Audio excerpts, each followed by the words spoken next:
El conflicto que hoy sacude a Oriente Medio no es por petróleo ni por religión. Es la manifestación moderna de una tragedia que comenzó hace 5500 años, una confrontación tan antigua que fue descrita en el Antiguo Testamento y el Corán.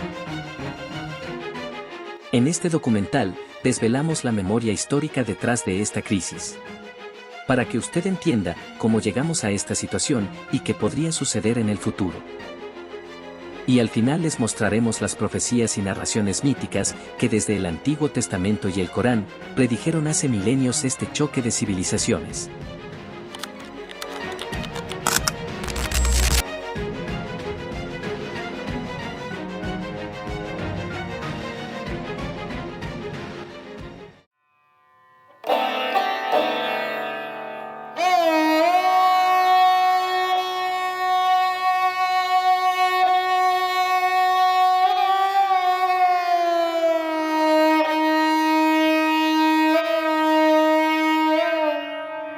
Irán es la tierra de los 10.000 años de historia.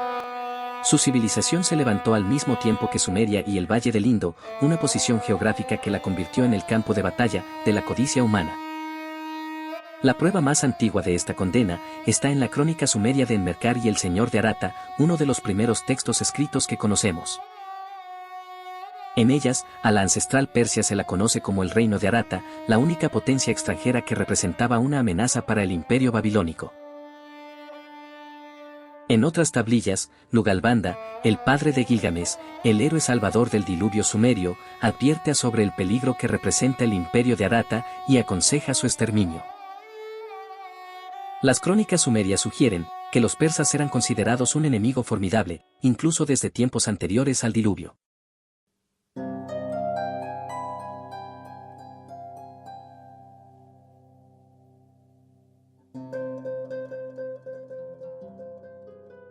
En aquel entonces, el territorio de la antigua Persia era colosal.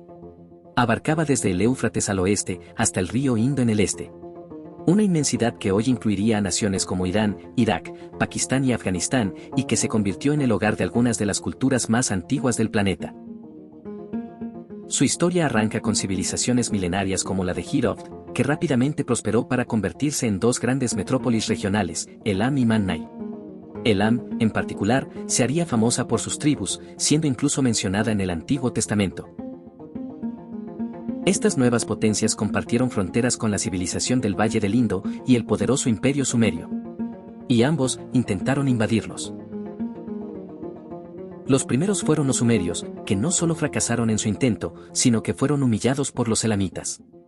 En un golpe estratégico audaz, los elamitas lograron saquear la mismísima ciudad de Ur y llevarse consigo el famoso Código de Hammurabi. El robo de este símbolo sagrado fue más que un saqueo, fue un mensaje político a los sumerios. No aceptarían sus reglas. Este desafío, registrado en las crónicas más antiguas, establece un patrón histórico que, desde sus orígenes, ha definido el papel de Irán ante las potencias vecinas.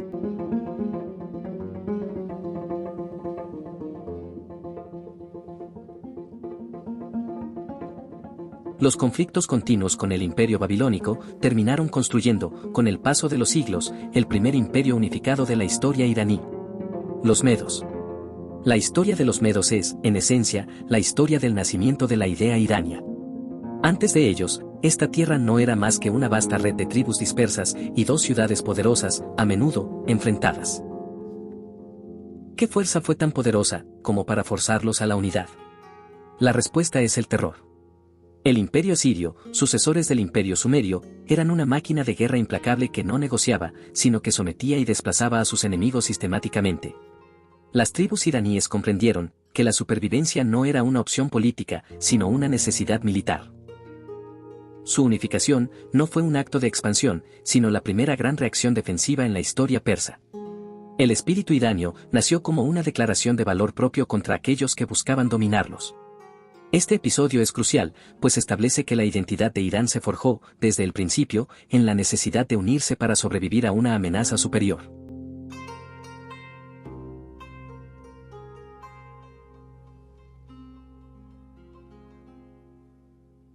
Esta consolidación continuó hasta la llegada de Ciro el Grande, un estadista y visionario que redefinió el concepto de imperio y convirtió a Persia en la primera superpotencia de la historia. Ciro consolidó la unificación de los medos, para crear la civilización persa bajo una tesis muy simple, la asimilación. A diferencia de los asirios y babilonios, el imperio persa no destruía, sino que absorbía las culturas que invadía. Respetaba sus dioses, lenguas y costumbres, pero otorgaba estímulos fiscales y económicos a los ciudadanos que abandonaban sus creencias originales. La prueba de esta visión única es el cilindro de Ciro, un artefacto de arcilla que muchos consideran el primer documento de derechos humanos de la historia. Para Ciro, esto era la manifestación de una cultura imperial, que se sentía moralmente superior a cualquier otra en Occidente. Por primera vez, Persia se define a sí misma no solo como un estado defensivo, sino como una civilización maestra, que se consideraba superior a las potencias extranjeras. Esta tesis de superioridad, que parecía humanista y loable en principio, contenía una paradoja ideológica que jugaría en su contra. Al definirse como la civilización moralmente superior, Persia sentó las bases para una inevitable y total dualidad con el resto del mundo. Esta semilla de superioridad cultural se volvería radical al fusionarse con el zoroastrismo, transformándose de un código de derechos y tolerancia a una justificación para la confrontación absoluta.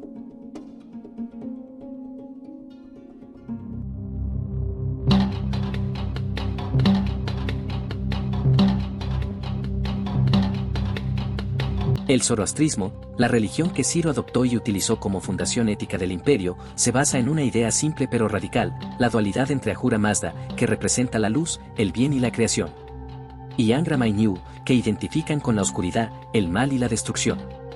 Para el zoroastrismo, la vida es una batalla constante entre estos dos principios. Esta dualidad influenció fuertemente el pensamiento occidental.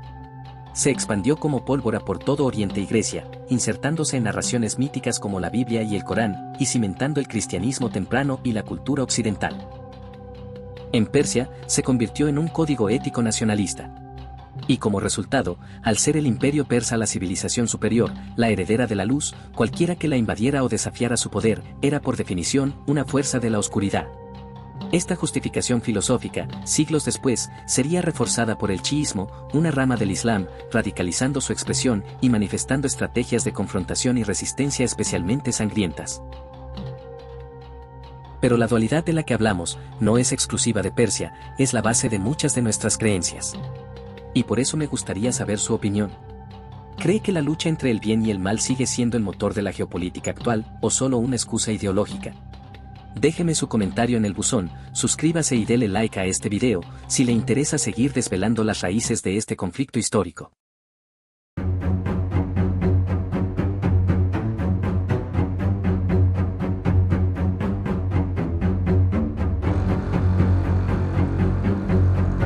Esta visión radical, ejercida por prácticamente todos los actores, condujo a un final inevitable. La primera gran confrontación entre civilizaciones. El conflicto estalló con la invasión de Alejandro Magno, quien no solo destrozó al imperio aqueménida, sino que ejecutó personalmente la quema de Persépolis, el corazón político y espiritual de la identidad persa.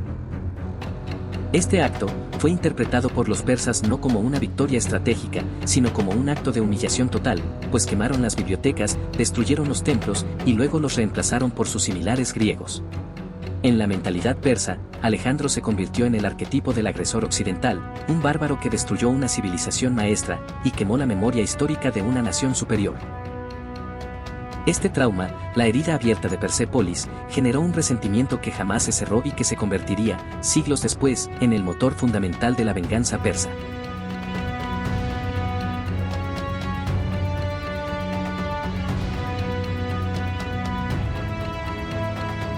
A Alejandro Magno le tomó 10 años conquistar Persia, pero solo pudo disfrutarla poco menos de 3 años. En el año 323 a.C., murió de una rara enfermedad que primero lo enloqueció, luego lo paralizó, y finalmente lo consumió en fiebre, mientras planeaba otra invasión en la ciudad de Babilonia. La parte correspondiente a Persia fue entregada a su diádoco, Seleuco Nicator, quien inició una dinastía corta y permanentemente inestable, los Seleucidas. A pesar de sus intentos por adaptarse, los seleucidas gobernaron con enorme dificultad, dedicando su esfuerzo a contener las constantes revueltas. Finalmente, fueron barridos del mapa por el Imperio Parto, la primera gran venganza persa tras el trauma de Alejandro Magno. La ocupación griega, forjada en el fuego de Persépolis, nunca logró doblegar el espíritu nacionalista. El Imperio Parto se levantó de las cenizas como un acto de autodepuración total del territorio. Su principal objetivo no fue la expansión, sino la expulsión violenta de los herederos griegos y la eliminación de toda huella cultural de su paso. Con ello, los persas no solo recuperaron la tierra, sino que establecieron un patrón de resistencia que se ha repetido desde entonces, la destrucción de los símbolos culturales y políticos de los invasores.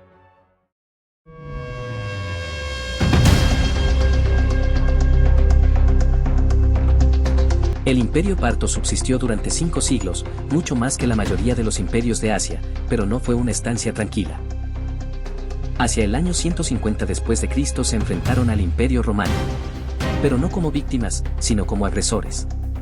Fue una guerra de superpotencia contra superpotencia, un conflicto que duró siglos, y que a diferencia de otras confrontaciones, no tuvo un ganador que lograra imponerse.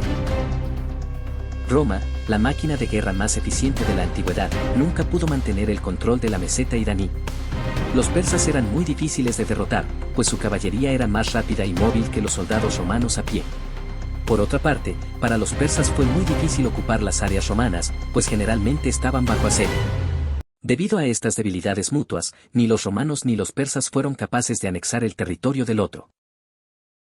Este hecho demostró que Persia era una potencia difícil de someter, incluso en casos de evidente superioridad armamentística y militar.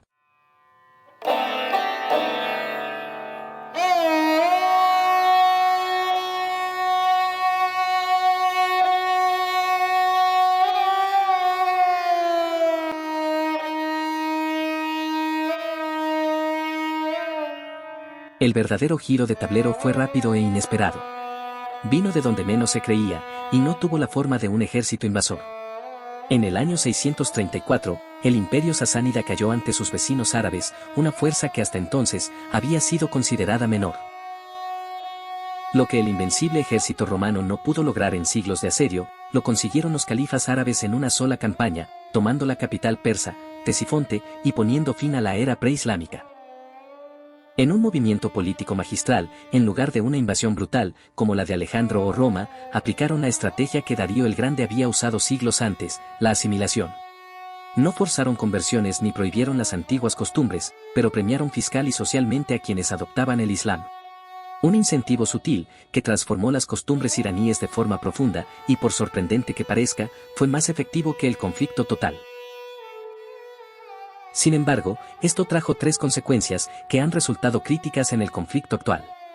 La adopción del Islam en Persia fusionó el poder político y el religioso, consolidando la figura de los ayatolás, jerarcas espirituales que, además, son jefes de Estado. Esta mezcla de religión y poder político era ajena a la identidad persa preislámica. El segundo punto es la alineación con el chiismo, una rama del Islam opuesta a los árabes, y que inicialmente surgió como un acto de resistencia y diferenciación nacionalista. Hoy, es la raíz del conflicto geopolítico entre Irán y Arabia Saudita. Finalmente, la narrativa del chiismo, que basa su legitimidad en ser descendientes del profeta Mahoma y haber sido expulsados por los sunitas árabes, resonó profundamente con el espíritu de subyugación y resistencia persa, fusionándose con el antiguo código zoroastriano y su batalla del bien contra el mal. Esto radicalizó aún más la posición persa y generó una narrativa de martirio y lucha contra la injusticia que, hasta el día de hoy, alimenta la identidad cultural iraní y se fortalece a partir del conflicto.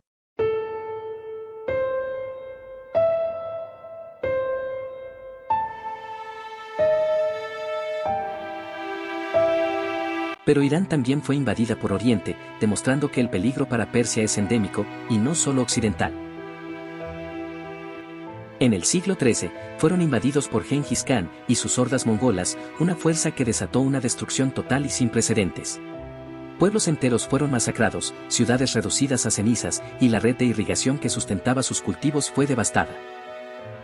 Esta aniquilación dio inicio al Imperio Timúrida, un régimen tiránico impuesto por los mongoles, que se caracterizó por su crueldad, pero también por la inclusión de los iraníes en las funciones administrativas y la adopción de la arquitectura y las artes persas en su propia cultura. En un giro histórico, los propios mongoles desarrollaron una profunda admiración por la civilización que acababan de arrasar, y como resultado, en el transcurso de 80 años el imperio timúrida había sido completamente asimilado por Persia. Los conquistadores adoptaron la religión y las costumbres sociales de los iraníes, y por eso, actualmente, la mayor parte de la población de Asia Central y Turquía son musulmanes. Esto demuestra la resiliencia extrema de los iraníes, quienes a pesar de ser prácticamente aniquilados, fueron capaces de sobrevivir, reconstruir sus ciudades, y al cabo de unas décadas, transformar la identidad cultural de sus opresores. Es un contraste único en la historia, pues en Europa, por dar un ejemplo, las hordas mongolas sumieron al continente en la oscuridad del medioevo, y los europeos nunca lograron asimilar culturalmente a los asiáticos.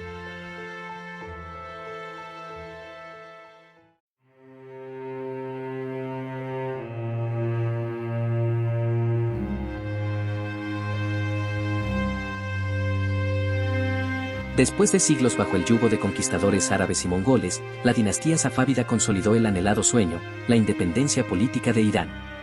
Este fue el nacimiento de la nación-estado moderna, con fronteras y una identidad soberana. Sin embargo, esta liberación vino de la mano de una profunda paradoja. Los safávidas, los líderes gestores de esta nueva unión, eran una orden religiosa y militar derivada de una secta de místicos sufíes. Hombres de fe, comprometidos con la aplicación estricta del Corán, que establecieron el chiismo como la religión oficial del Estado. De esta forma, la nueva identidad nacional se forjó en la radicalización religiosa.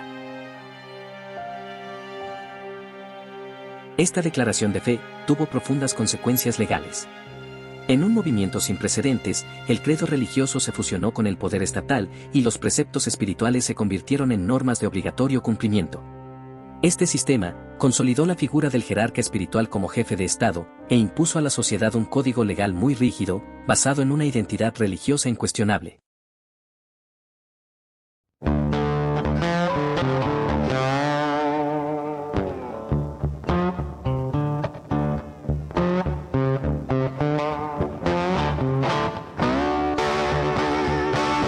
Este contexto histórico explosivo se vio catalizado en el siglo XX por un factor económico decisivo, el petróleo. La riqueza petrolera de Persia la convirtió en un objetivo geopolítico moderno y una obsesión para las grandes potencias occidentales.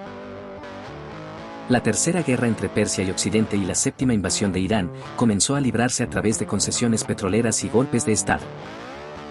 El punto de inflexión fue la intervención de la CIA en 1953, que derrocó al primer ministro Mohammad Mossadegh, quien intentó nacionalizar la industria petrolera. En su lugar, Estados Unidos puso en el poder al Shah de Irán, Riza Pahlavi, cuya posición favoreció el control extranjero sobre el petróleo, pero desató la ira popular, liderada por el ayatolá Ruhollah Jomeini, quien 26 años después, lo sacó del poder.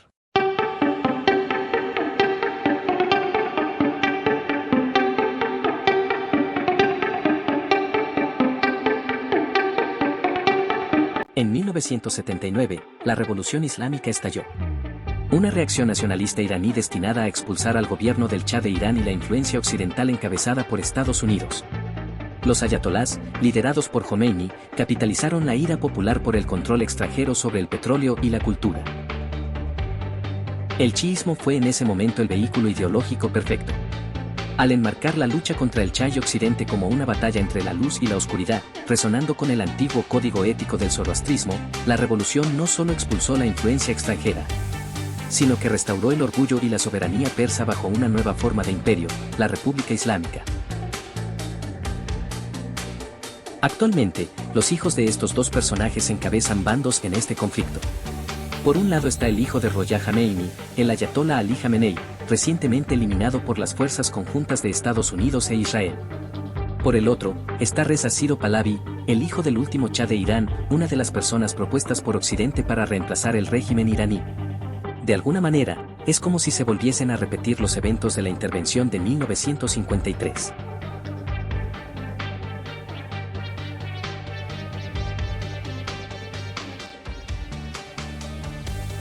Aunque ahora parezca mentira, la relación entre Persia e Israel fue una de las más antiguas y positivas de la historia. Ciro el Grande, el fundador del imperio persa, es el mismo héroe bíblico que ordenó la liberación de los judíos de su cautiverio en Babilonia, luego de que estos le ayudaran a conquistar Mesopotamia. Él, no solo los ayudó a regresar a Jerusalén, los ayudó a reconstruir el templo de David y fomentó la expansión de su culto. Esta alianza milenaria, establecida en los tiempos del Antiguo Testamento, se mantuvo relativamente firme hasta la era moderna. Pero todo cambió, con la intervención de la CIA en 1953 y la entronización del Shah de Irán. El régimen de los ayatolás consideró que Israel le había ayudado a Estados Unidos en la intervención, y cuando la revolución estalló, esta alianza histórica se transformó en rivalidad acérrima.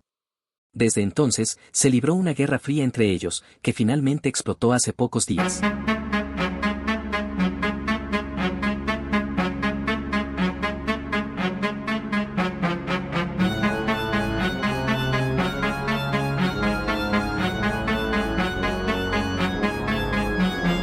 Hemos recorrido la historia milenaria de Persia, el trauma de Persépolis y el nacimiento del chiismo como vehículo de resistencia. Pero la confrontación entre este imperio y sus rivales no es solo un fenómeno geopolítico, es un arquetipo cultural tan antiguo, que ha quedado plasmado en los cimientos de sociedades orientales y occidentales por igual. Al igual que el zoroastrismo establece una batalla entre Ahura Mazda y Angra Mainyu, la luz y la oscuridad. Las escrituras sagradas del judaísmo y el islam adoptan esta dualidad para narrar la historia del fin de sus propias civilizaciones. En las crónicas bíblicas, la figura de Persia está ligada a dos fenómenos distintos: la liberación de los judíos por parte de Ciro el Grande y la amenaza profética del Apocalipsis. Según esta profecía, en el final de los tiempos, Israel se enfrentará a Babilonia, hoy Persia, en una batalla que devastará al mundo. Según los estudiosos, en Ezequiel 38 a 39, se predice que justo antes del rapto, la primera fase del Apocalipsis, una gran coalición del norte, liderada por Persia, se levantará contra Israel. En el Corán sucede algo similar, se describe un enfrentamiento entre judíos, sunitas y chiitas que arrasa todo el planeta. Según las antiguas narraciones, antes del fin, Israel invadirá la tierra de los sunitas, que muchos interpretan como la incursión del año pasado en Gaza, por ser esta la religión mayoritaria de la población palestina. En su defensa se unirán los chiitas, facción dominante en Irán, que arrasarán con Israel y devolverán la luz a la región. Ambas profecías describen la aniquilación del mundo producto del enfrentamiento, la reconstrucción sobrenatural por parte de sus respectivas deidades y la entrega de la tierra al vencedor como premio a sus sacrificios. En ambas profecías, el narrador se declara el vencedor final. El hecho de que los actores del conflicto actual coincidan con los personajes de las profecías, y la desafortunada coincidencia de que varias de las ciudades mencionadas en estos relatos han sido bombardeadas en los últimos días, ha alimentado la idea de que estas predicciones se están materializando. Sin embargo, hay una explicación menos sobrenatural, y al mismo tiempo siniestra, para estas coincidencias, que están siendo utilizadas por ambos bandos para estimular el fervor religioso de los combatientes, en un patrón que, como se ha podido observar en este resumen histórico, ha sido profusamente utilizado por los actores de esta región para consolidar cierta forma de identidad nacional. Aún así, es imposible negar que la confrontación actual continúa siendo influenciada por lentes que se forjaron hace más de 2 milenios. Un choque de civilizaciones que parece profetizado por la historia misma. Pero eso lo analizaremos en el próximo capítulo, cuando profundicemos las pistas que la historia persa puede darnos sobre el desarrollo de este conflicto y sus consecuencias mundiales. Así que suscríbete a este canal y activa las notificaciones para que YouTube te avise cuando subamos la segunda parte de este documental.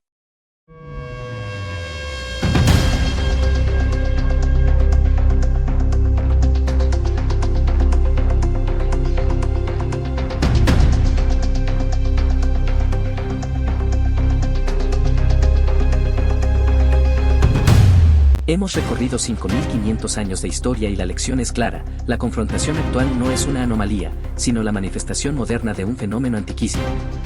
De una civilización que se niega a desaparecer.